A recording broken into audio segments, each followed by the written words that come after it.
যেখানে প্রত্যেকটা মানুষের অধিকার বাস্তবায়ন হবে, যেখানে অধিকার থাকবে মুসলমানদের, হিন্দুদের, বৌদ্ধ, খ্রিস্টানদের, যেখানে ন্যায্য অধিকার হবে মহিলাদের, পুরুষদের, যেখানে অধিকার বাস্তবায়ন হবে শ্রমিক, জেলে, তাঁতি, মজদুরদের। যেই সমাজের মধ্যে কেউ খাবে কেউ খাবে না তা হবে না, খাবো তো মিলেমিশে সবাই খাবো, কাঁদবো তো মিলেমিশে সবাই কাঁদবো, আনন্দ করব মিলেমিশে সবাই আনন্দ করব, পরিধান করব সবাই মিলেমিশে পরিধান করব, সুস্থ থাকবো মিলেমিশে সবাই সুস্থ থাকার চেষ্টা করব, শান্তিতে বসবাস করব, ঐক্যবদ্ধভাবে শান্তিতে বসবাস করার চেষ্টা করব। কেউ খাবে কেউ খাবে না, কেউ পরিধান করবে কেউ পরিধান করবে না, সেই সমাজ আমরা চাই না। কেউ থাকবে 10 তলায় কেউ থাকবে নিচতলায়, এই সমাজ আমরা চাই না। তাও খাওয়ার টেবিলে 100 রকমের খাদ্য থাকবে, আর কেউ ক্ষুধার্ত অবস্থায় ডাস্টবিনে কাক এবং কুকুরের সাথে লড়াই করবে, এই সমাজ আমরা দেখতে চাই না। আমরা চাই না বস্ত্রহীন কোনো মানুষ বাংলাদেশে বসবাস করুক, আমরা চাই না গৃহহীন কোনো মানুষ বাংলাদেশে থাকুক। আজকে গিয়ে দেখেন ঢাকার মধ্যে হাজারো মানুষ, আশরাফুল মাখলুকাত,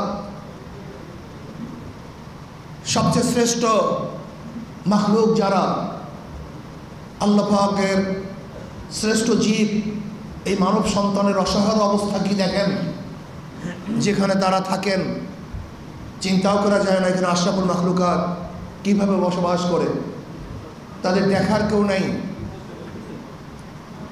হাজারো মানুষ ক্ষুধার্ত অবস্থায় রাত্র কাটাচ্ছে, হাজারো মানুষের বাচ্চাগুলি ক্ষুধার্ত অবস্থায় কাতরাচ্ছে, হাজারো বিধবারা অসহায় অবস্থায় আছে, হাজারো গরিব আজকে চিকিৎসাহীন ধুকে ধুকে মরছে।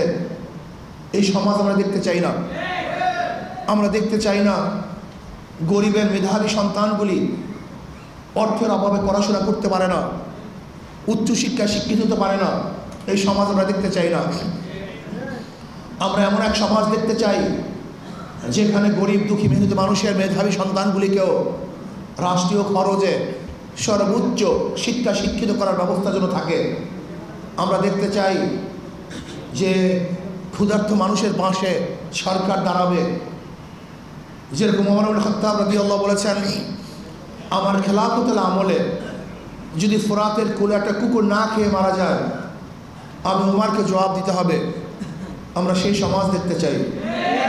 আমরা চাই না মারামারি, কাটাকাটি, হানাহানি, জুলুম, অত্যাচার, অবিচার, খুন, ধর্ষণ, ইফতিজিং, অবৈধ মামলা, মিথ্যা মামলা, এগুলো আমরা দেখতে চাই না। আমরা দেখতে চাই না দুর্নীতি। আমরা দেখতে চাই প্রত্যেকটা ব্যবসায়ী তারা ব্যবসা করবে যেখানে চাঁদা দেয়া লাগবে না। আমরা দেখতে চাই যেখানে চাকরিওয়ালাদের পদোন্নতি হবে যোগ্যতার ভিত্তিতে, যেখানে তাদেরকে কোনো টেলিফোনের সুপারিশের প্রয়োজন হবে না। আমরা দেখতে চাই প্রত্যেকটা ছাত্র মেধার ভিত্তিতে ভর্তি হবে, যেখানে কোনো বৈষম্য থাকবে না। আমরা কি দেখতে চাই? আমরা দেখতে চাই মানুষ বিল্ডিং করবে, সেখানে চাঁদাবাজরা আসবে না। আমরা কি দেখতে চাই? আমার মা বোনেরা রাস্তায় বের হবে কিন্তু ইফতিজিংয়ের শিকার হবে না, ধর্ষিতা হবে না। আমরা কি দেখতে চাই? আমরা অর্থ নিয়ে রাস্তায় বের হব, নিরাপদে বাড়িতে ফিরব, সেখানে গুন্ডাদের কবলে পড়তে হবে না। এরকম সমাজ আমরা দেখতে চাই, যেই সমাজটা থাকবে মানুষের সমাজ, প্রত্যেকের উপকার করবে, সাহায্য করবে। ওই ইউসিরুনা আলা আনফুসিহিম ওয়ালাউ কানা বিহিম খাসাসা, নিজের উপর আরেকজনকে প্রাধান্য দিবে, সেই সমাজ আমরা দেখতে চাই। এবং সমাজ দেখতে চাই যদি কোনো মানুষ বিপদে পড়ে আরও কোনো মানুষ তাকে সাহায্য করার জন্য এগিয়ে আসবে। আমরা কি দেখতে চাই? প্রত্যেকটা মানুষের সহযোগী হবে, সাহায্যকারী হবে। আমরা এরকম সমাজ দেখতে চাই যেখানে নিজের চেয়েও অপর ভাইকে প্রাধান্য দেওয়া হবে, যেখানে মুসলমান, হিন্দু, বৌদ্ধ, খ্রিস্টানরা নির্বিঘ্নে তাদের ধর্ম পালন করতে পারে, এরকম সমাজ আমরা দেখতে চাই। যেখানে প্রত্যেকটা মানুষের নিরাপত্তা থাকবে, এরকম সমাজ আমরা দেখতে চাই। আমরা কি দেখতে চাই? ঐক্যবদ্ধভাবে আমাদের দেশকে রক্ষা করার জন্য চেষ্টা করব। বহিরাগত কোনো আক্রমণ যদি আসে আমরা সমৃদ্ধভাবে প্রতিহত করব। আজকে পার্শ্ববর্তী কান্ট্রিগুলি আমাদের দেশকে অস্থিতিশীল করার জন্য যে চক্রান্ত করতেছে, আমরা সমৃদ্ধভাবে সেটার মোকাবেলা করবো ইনশাআল্লাহ। আজকে দেশের অবস্থা আপনারা দেখতেছেন, পরিকল্পিতভাবে দেশকে অস্থিতিশীল করার চক্রান্ত চলতেছে। বিশ্বাস করবেন না, আজকে যে গুন্ডামি, চুরি, ডাকাতি, আজকে যে ছিনতাই, এটা সব সিন্ডিকেট।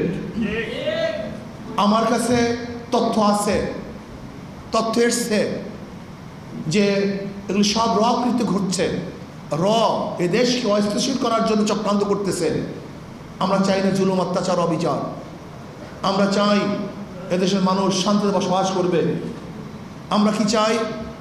বিচারালয়গুলি স্বাধীন থাকবে। বিচারালয় তারা বিচার করবে তাদের বিবেক অনুযায়ী, আইন অনুযায়ী।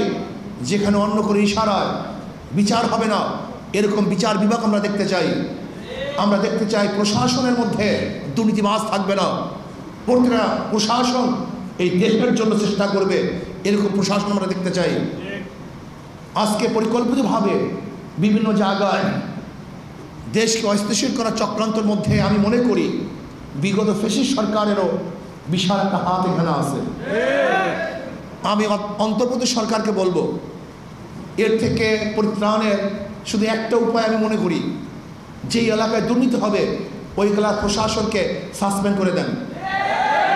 ধরে নেন এই পল্টন এরিয়ায় যদি কোনো গুন্ডামি হয়, চাঁদাবাজ হয়, ওই এরিয়ার যারা দায়িত্বশীল আছে বরখাস্ত, কোনো বিভাগ নেই। আপনি দেখুন, এই কাজটা করুন। যদি এই কাজটা শুরু করেন ওই এলাকায় দেখবেন গুন্ডামি থাকবে না। কারণ প্রশাসনকে ফাঁকি দিয়ে একদিন গুন্ডামি করা যায়, সেই গুন্ডামিকে স্থায়িত্ব করা যায় না। এদেশের কয়জন গুন্ডা, কয়জন চাঁদাবাজ, কয়জন খুনি, কয়জন অস্ত্রবাজ, আমি চ্যালেঞ্জ দিলাম, প্রশাসনের লিস্টটি আছে। ওরা সবাই জানে এই এলাকায় খারাপ কে, গাঁজা ব্যবসা কে করে, ফেসিলিটির কারবার কে করে, মাদক ব্যবসায়ী কে করে, জুয়ার সাথে কে সম্পৃক্ত, গুন্ডামির সাথে কে সম্পৃক্ত, কে ডাকাত, কে চোর, কে মাস্তান, সব প্রশাসন জানে। প্রশাসনের অগোচরে বাংলাদেশের কিছুই হওয়া সম্ভব না, কিছুই হওয়া সম্ভব না। আজ অন্তর্বর্তী সরকারকে বলবো, শক্ত হাতে দেশকে পরিচালনা করেন, দুর্বল হাতে এদের চালানো সম্ভব নয়। যদি আপনি শক্ত হাতে দেশকে পরিচালনা না করেন, এমন বিপদে পড়বেন যে এই বিপদ থেকে আপনি রক্ষা পাবেন না, জাতীয় রক্ষা পাবে না। এর জন্য আমি বলবো অন্তর্বর্তী সরকারকে, যেখানে যে এলাকায় দুর্নীতি হবে ওই এলাকার প্রশাসন বরখাস্ত হয়ে যাবে। এই আইনটা করুন, দেখবেন যদি ট্রান্সফার করেন কোনো কাজ হবে না। তারা জানে ওখানেও আমরা, এখানেও আমরা। শুধু চেয়ার পরিবর্তন হলে আপনার নৈতিকতার পরিবর্তন হয় না। যতক্ষণ পর্যন্ত তার চাকরির আঘাত হানবেন না হানবেন, ততক্ষণ পর্যন্ত সোজা আঙ্গুলে ঘি উঠবে না। আঙ্গুলকে বাঁকা করুন, দেখবেন এমনিতে ঘি উঠবে। যদি আপনি কোনো অবস্থাতেই দুর্বলতা প্রকাশ করেন, তাহলে এই জাতি নিমজ্জিত হবে। আশা, আকাঙ্ক্ষা, সমস্ত স্বপ্ন ভেসে যাবে। মানুষ এই দুর্ভোগা জাতি আবার এই দুর্ভোগের মধ্যে পড়ে যাবে। এর জন্য আসুন, দেশকে স্থিতিশীল করার জন্য প্রশাসনকে কন্ট্রোল করুন। যে প্রশাসন কন্ট্রোল না করতে পারেন, তাহলে অবস্থা খুবই খারাপ হবে, যে আপনি চিন্তাও করতে পারবেন না। এর যুব আন্দোলনকে দায়িত্ব পালন করতে হবে, সমাজকে, যুব সমাজকে কন্ট্রোল করতে হবে, তাদেরকে আদর্শবান করতে হবে, নীতিবান করতে হবে, চরিত্রবান করতে হবে। মনে রাখবেন, মাদার গাছ লাগিয়ে আমের আশা করা যায় না, তেঁতুল গাছ লাগিয়ে মিষ্টি ফলের আশা করা যায় না। দুর্নীতিবাদ, চোর, গুন্ডা, বদমাশের দ্বারা দুর্নীতি মুক্ত দেশ উপহার দেওয়া যায় না। কাজে এর জন্য আমাদের শায়খ মুর্শিদ নওয়ারুল্লাহ আমার কথা বলেছেন, নিজে পরিবর্তনের ভিত্তিতে সমাজকে পরিবর্তন করতে হবে। নিজে আদর্শবান হওয়ার ভিত্তিতেই সমাজকে আদর্শবান করতে হবে। কাজে আল্লাহ আমাকে এবং আমাদের সবাইকে ইসলাম হুকুমত করার মাধ্যমে কল্যাণ রাষ্ট্র কায়েম করার তৌফিক দান করেন। বিগত কমিটি ভেঙে দেওয়া হলো, নতুন কমিটি ঘোষণা করছি। ঢাকা মহানগর দক্ষিণ সভাপতি মাওলানা ওলিউল্লাহ তালুকদার, সহসভাপতি মুফতি শওকত উসমান, সাধারণ সম্পাদক মোহাম্মদ নিসার উদ্দিন হুজাইফা। দেন সব দাঁড়ান। শপথ করেন। বিসমিল্লাহির রহমানির রহিম। আমি প্রত্যেকের নাম বলেন।